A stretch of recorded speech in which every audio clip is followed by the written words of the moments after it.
Hey, budding lawyers, welcome to the podcast. Today, we are going to have a chat with Mr. Tanmay Agrawal, who is an assistant professor of law at Jagran Lakecity University, Bhopal, and is currently pursuing Ph.D. in artificial intelligence and legal aspects in India.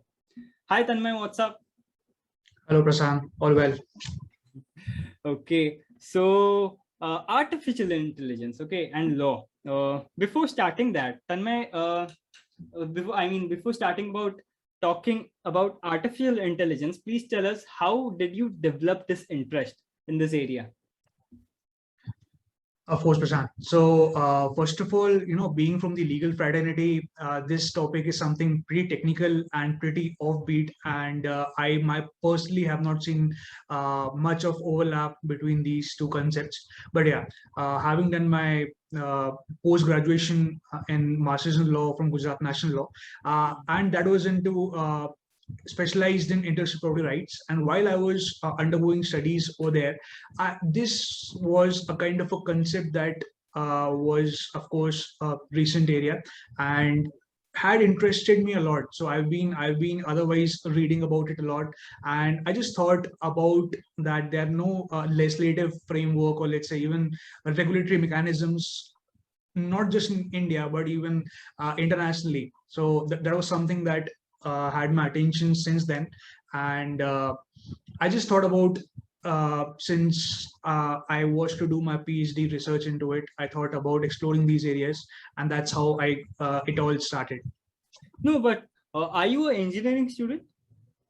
Not at all. So actually, that happens to be that the interest also comes up from my parents, who are actually engineers and also academicians by profession. So Okay. since we have been interacting on various aspects and legal talks as well as technical talks. So that was also one added on incentive, or let's say added on area through which I had this inception of artificial intelligence and these talks around. Yeah, exactly. Because unless and until you have like people around you talking about these things, it quite maybe not, it comes to your person's mind, like reading about it or researching or doing something related to it. So that was Sure. a definitely a big thing in your career. Of course, all of those credits goes to my parents, my mom and my dad. Great. Both are engineers. Yeah. And both are teachers too. Yeah. Okay, cool. I hope you don't have any sibling who is also a professor or teacher. So yeah, I have my younger brother, Uh-huh. Chinmay. He's currently pursuing his studies at IIT Roper. So once again, Okay, the same background. maybe maybe he'll also become a professor later. Okay, cool. Moving ahead, you said you are teaching in Jagran Lakecity. So are you also teaching this subject in that institute, like artificial intelligence as a like Oh, subject there? I wish, but actually, there's no course that is currently in my knowledge, that has an interface between legal studies as well as artificial intelligence. Yeah. And if at all there would be, I would definitely wish to work upon that. And I'm sure there's one institute in Dubai that actually focuses on that. And I'm sure there would be multiple multidisciplinary subjects, and I would soon wish to be teaching that as well to students, because considering the millennial generation, artificial intelligence is something that everyone is using or has heard of. Yeah, so it's equally important to have a technical idea and knowledge to develop that.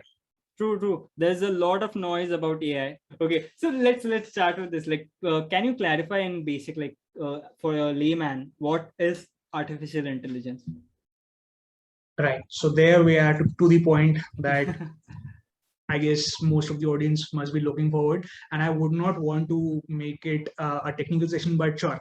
Artificial intelligence is anything that showcases its own cognitive abilities, right? So basically, you and me, as we are on this talk show and we're speaking to each other, and we have that cognitive ability that you are able to understand me, and likewise, right?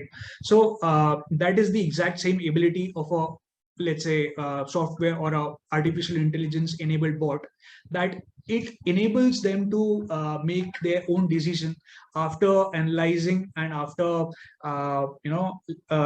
having a supervised featuring wherein they can understand the scenario and respond to the external stimulus as per that, right?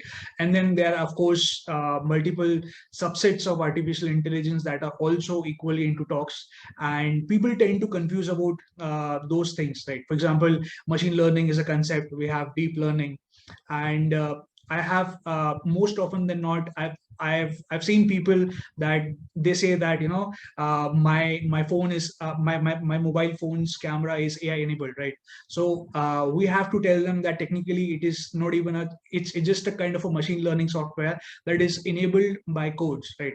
So but just because of the fact that machine learning is actually a subset of artificial intelligence, it is not technically incorrect to call it even let's just say a very weak application of artificial intelligence.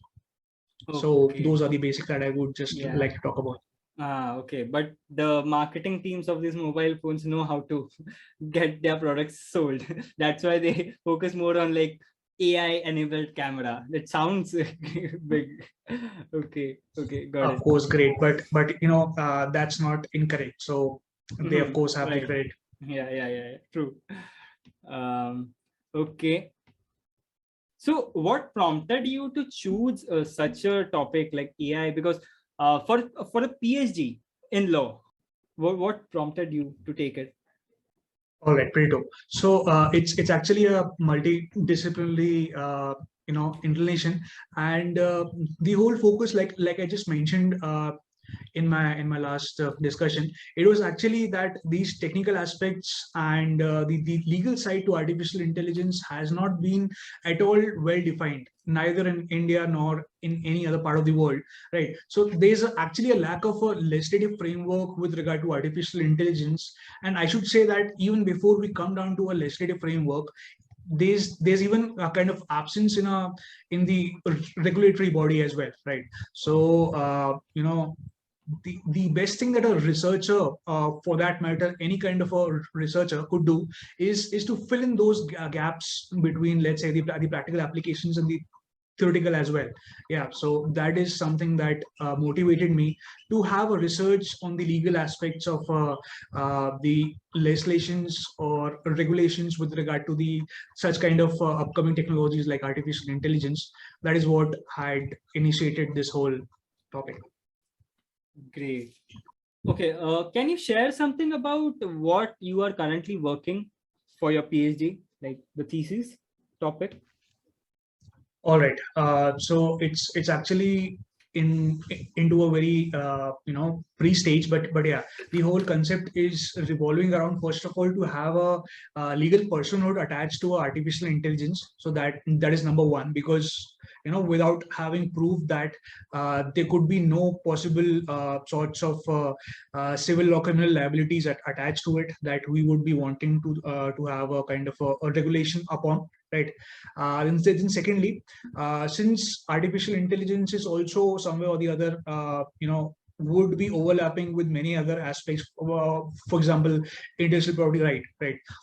So the later half would also include and suggest that just in case artificial intelligence is actually granted a legal personhood, then can they on their own be authors of some other intellectual property? So that would be the further question ahead. And then I'll also be trying to cover the legal liability model, like I just mentioned, and accordingly, maybe someday or the other, these talks are always covered, and I'm sure that the researchers must be focusing on these aspects, and that would be the primary three things that I'll be covering in my PhD thesis. Interesting. So, do you have any colleagues who are also who have taken similar topics, or you are the only one? So at the point of time when I had started this, there were none. But yeah, definitely once I grew this interest, and I've been involved in many international, let's say, think tanks and even institutions that have been working with regard to artificial intelligence in general, and they also have their sub wings and sub themes with regard to AI and law as well, right? So on that point, I would like to definitely mention two of the of such institutions. One is MKAI, and other one is For Humanity, right? So they're like many researches that are going on with regard to that, and I'm very proud to be a part of both the teams. And so throughout this research, I've been finding many people and counterparts across the nations who are actually working on these topics. So that is actually nice to have such a kind of a cross-border interaction, and actually implementation with regard to what kind of laws are actually there at this point of time, and what could be the possible further enhancement, or let's say the legislative framework that could be talked about. Yeah, that's it.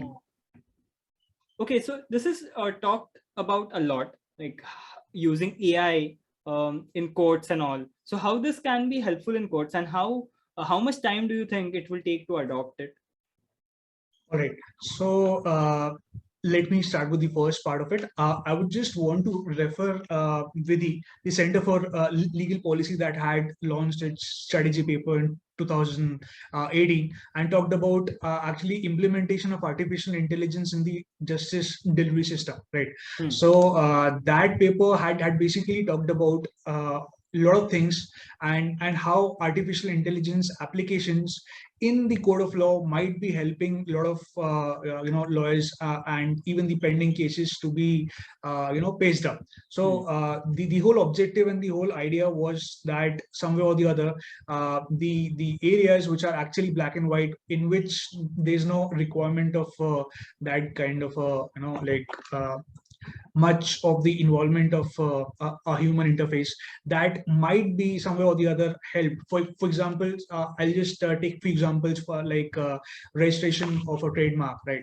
Or such concepts in which you already know the essentials, and it is pretty easy to actually talk about it and ultimately take it forward, right? So those kinds of cases could be helped by AI enabled softwares. Okay, so from what I know, I don't think there are government policies or any actions to have a policy for AI and possible legislation, especially regarding the judiciary.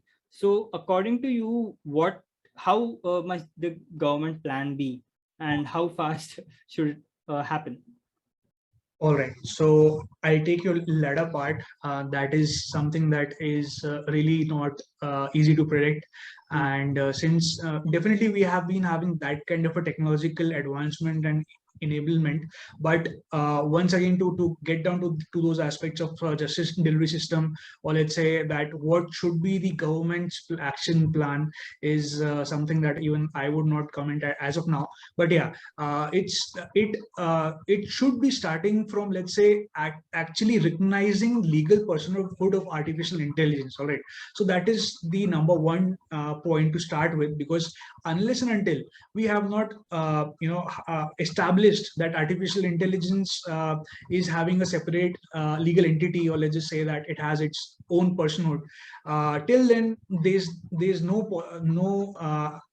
possibility of attaching any kind of a civil or criminal liability over it. All right, so till now, whatever these kinds of liabilities have been taking up, have been from the point of view of, let's say, law of torts, or just vicarious liabilities, right? So from the point of view of the person who is actually the owner of it, right?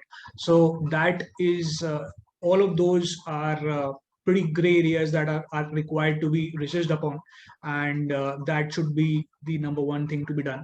And only after then, the other applications of artificial intelligence might be streamlined, and maybe then the legal aspects to it could be a bit more clear. And then the government of India, or let's say the even international governments, would be thinking about on having a uniform regulation, or let's say legislative framework for whole of it. Okay, so would you recommend any courses to learn about AI, online or other offline courses too? All right. So that once again depends from what perspective would you be wanting to attend that. All right. So if you are actually willing to get into the technical details, there are a lot many national and international courses available. As a matter of fact, I know some by IIT Warangal, and there are even other courses by international institutes and universities that are provided to for the people who are interested in artificial intelligence. But as far as the once again the legal aspects are concerned, I am not pretty sure that as of now there are still many of those courses that are into the conceptual process, and I know some of them that are trying to develop the legal side to artificial intelligence and those frameworks, right? So once again, I would refer all of the viewers to just browse through MKAI and MKAI community, as well as for humanity. So these two are some international institutions that are actually working about law, ethics, as well as artificial intelligence and allied areas attached to it, right? So they actually talk about privacy breach, trust, ethical framework attached to artificial intelligence, and much more, right? So those would be some of the places to go about and have a quick read and quick research about artificial intelligence and other multifaceted overviews of artificial intelligence. Great. So do you see any other career options popping up in future in the legal profession due to the developments in AI? Of course, undoubtedly. So actually, the reports actually suggest that as much as the artificial intelligence or the technology jobs might be like the labor jobs might be taken away, or those kinds of jobs might be reduced, but definitely there are a lot of jobs that are created because of artificial intelligence, and then that once again leads to much of the technical side. But once again, getting back to the legal side, I would just mention that just as of now we have like let's say IPR, litigation, transfer of technology, and those international agreements, there would definitely be more of those contractual obligations or many of those transfer of technology agreements that would be definitely evolved over the period of time, and artificial intelligence would be a kind of an integral part attached to it, right? So of course, having a patent over some kind of a technology which is AI enabled, or it has some other aspects, so the patent attorneys would definitely be on on a stretch, and all of those aspects would be increased, and that's how I'm sure that within the next 5 years or so, there would be much increase in such kind of jobs, and people would be more actually excited to work upon these issues and matters. Within 5 years, that's quite close. Yeah, so actually, since I have already mentioned that there are many of those patents which are actually being granted on artificial intelligence since a long time, right? So as I mentioned about those points, and there are those researches, and as a matter of fact, transfer of technology is a concept that you might be aware of, and if not, then it's basically extension of contract act, but yes, involving quite a lot of technicalities. For example, whenever there's a talk with regard to patent, right? So it's something beyond that, and it has many of other applications in tagged along to it, and that would also involve artificial intelligence and some more additional topics with regard to it, added on to it. Okay, let's see what future professions we have in the legal sector due to AI. What are your future plans now after the PhD? All right. So just during our talks, you had mentioned actually in the very initial phase. I would definitely be looking forward to work further with regard to the artificial intelligence and the legal sides, and I'm sure that there's a long way to research and see all of those research being implemented, and have those things. So I'll be definitely more and more excited to tell the new generation with regard to the applications of AI, as well as the regulatory framework and what all could be the legal aspects revolving around that. May that be the acknowledgement of just legal personhood, or going beyond that. And these are some things that I definitely would want. And I am already actually motivating the generation to work upon more and more of startups with regard to similar aspects, right? So going beyond the box and thinking besides what everyone else is doing, and just to have a kind of inclination to learn these kinds of new technologies and see what could be done, right? So those are some things that I would be looking forward to. Basically into academics only. Yeah, pretty much academics, research, and this area. The application, of course, goes beyond that. Yeah, right. Okay. So over to our last question. Please share an incident from your career which is very memorable to you. All right. So as such, there are quite some of them, but let me just share one of the latest happenings that had just happened with our whole team, and that is definitely a memory that I would want to keep attached and remember that. So basically, I had been working with the whole team, which had technical as well as legal side to it. They have been working on having a patent approved in from the government of Australia, that was with regard to the artificial intelligence enabled applications, and specifically in the human resource management. So that is kind of a basic application of artificial intelligence in the human resource management, which has actually been granted a patent by the government of Australia on this 30th of June 2021. So that is something very that I look forward to it. And on those notes, I would want to conclude. Great, congratulations, Tanmay. Because okay, so budding lawyers, we have a patent holder on our show today. So that's something big happened on the show. Okay, thanks Tanmay for this informative conversation and sharing your experience with us. We enjoyed it. I hope you too. Thanks a lot.